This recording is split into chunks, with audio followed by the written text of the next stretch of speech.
கேலி செய்யும் போது இல்லாதான் இல்வாழ்வில் நிம்மதி ஏது. இது கணவன் சொன்னது, இதில் அர்த்தம் உள்ளது.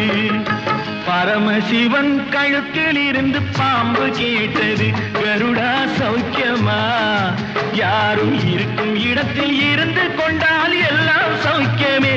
கருடன் சொன்னது, அதில் அர்த்தம் உள்ளது.